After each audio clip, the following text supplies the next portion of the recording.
इस वक्त हम अंडाल के पोस्ट ऑफिस मोड़ में खड़े हैं, जहां पर देखा जा रहा है कि हमारे पीछे भारी संख्या में बीजेपी कार्यकर्ता मौजूद है जो पूरे गेरुआ रंग में रंगे हुए हैं, क्योंकि आज दिन भी है, क्योंकि पहली बार आज़ादी के पहली बार बीजेपी की सरकार बंगाल में बनी है। इसीलिए बीजेपी कार्यकर्ताओं में खासा उत्साह देखा जा रहा है।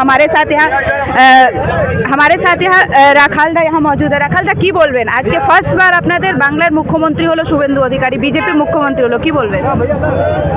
আজকে শুভেন্দু দা যখন মুখ্যমন্ত্রী শপথ গ্রহণ করছিলেন, আমাদের কাছে চোখের জল ছাড়া কিছু ছিল না।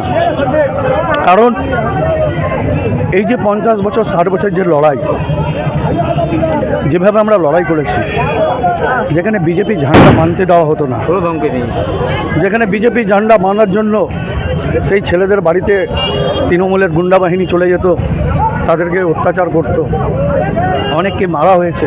আপনারা জানেন 2021 থেকে এই 26-এর যে মাঝখানের যে সময়টা, এই সময়ে কত মায়ের কোল খালি হয়েছে, কত কর্মী আমাদের মারা গেছে, শহীদ হয়েছে। কারণ তার একটাই ভুল ছিল যে বিজেপির ঝান্ডাটা বাঁধত আর বিজেপির ঝান্ডাটা নিয়ে বাইরে ঘুরে বেড়াতো। আমরা প্রথমেই বলেছিলাম যারা বিজেপি করে তাদের বুকের পাটা আছে বলে বিজেপি করেছে আর বিজেপি সরকারকে আনতে পেরেছি। কারণ বিজেপি করাটা খুব কঠিন ছিল, আমাদের লড়াইটা খুব কঠিন ছিল।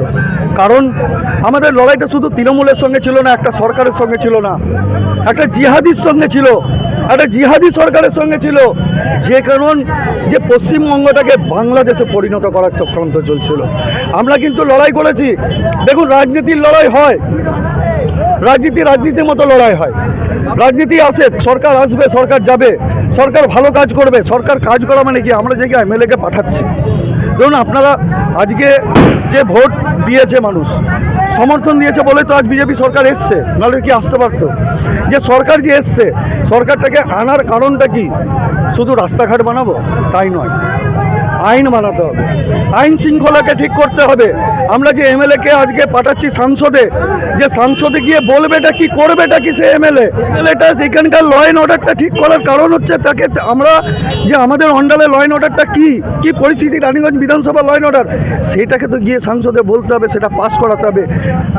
আমরা বলছি নারী সুরক্ষা দেবো, নারী সুরক্ষা কি এরকম হবে? একটা অশিক্ষিতকে দাঁড় করিয়েছিল তৃণমূল কংগ্রেস, এর আগেও অশিক্ষিত ছিল।